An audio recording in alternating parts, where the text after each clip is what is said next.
not too many people actually know what esports is. And is it all just fully competition, or is it beyond that, Dan?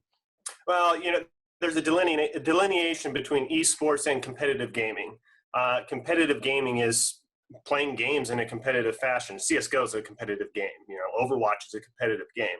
But esports is taking that to a different arena where you have all these different sort of professional teams, professional players, athletes, and the whole ecosystem that comes around that, whether it's online events to filling out arenas to sponsorship flows. That's esports. So it is literally the traditional sports model taken into a 2020 version of video game sport playing. So got to make sure that you draw that line.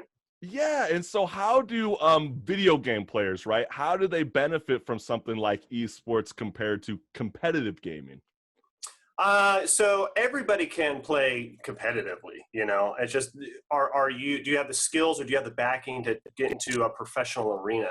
And esports, actually, it's not just for the top-notch pros. There's a lot of amateur leagues as well. You see a lot of initiatives here in Downey and in Compton with some of their school districts actually creating programs for high schoolers to get involved with. That paves way to some college funding, all the way up to how do I get into more pro-am leagues, and then how do I make that jump to the professional leagues? So when you start getting to the professionals, that's where the money comes, and that's where your salaries come as an athlete, or you're getting serious sponsor dollars. So as someone in the esports industry, we're looking at every single piece of the pie and how do we actually create a great user journey to help some of these young budding athletes come up out of high school and into the pro ranks. So it's been exciting to see this grow phenomenally over the past couple of years.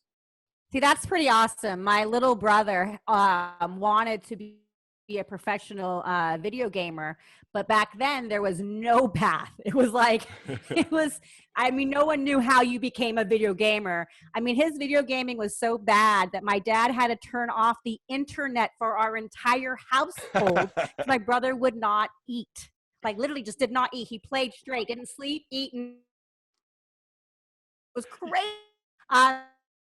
Maybe he'd be like a millionaire.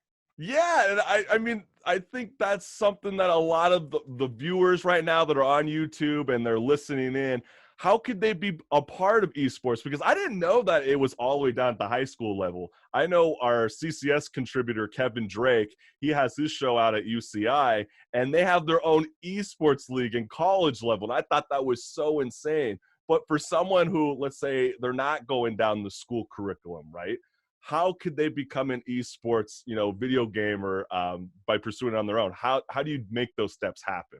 Yeah, that's what's interesting about esports is it's not as limited as, say, traditional sports, right? In order to become a pro, say, baseball player, you really got to start at a young age. You're going through a lot of coaching, sometimes you can, get into high school and some of your college sports and then make a name for yourself there, and you get drafted onto the minor leagues and you go on to the major leagues, but it's a whole sort of system, right?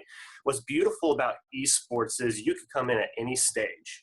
And as long as you're good, number one, you can compete out there. Now, does that mean that you're going to get picked up by a team? Does that mean you're going to be playing on the big franchise leagues like the Call of Duty franchise league? I think it just got announced here in 2020. Not necessarily. There's requirements and there's limitations. So in a lot of these big franchise leagues run by Activision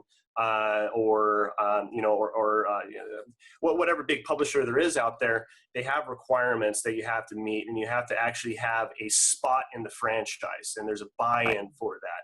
And usually that buy-in is backed by a big company. And so now you're associated with this big company and you've made a name for yourself as a professional athlete.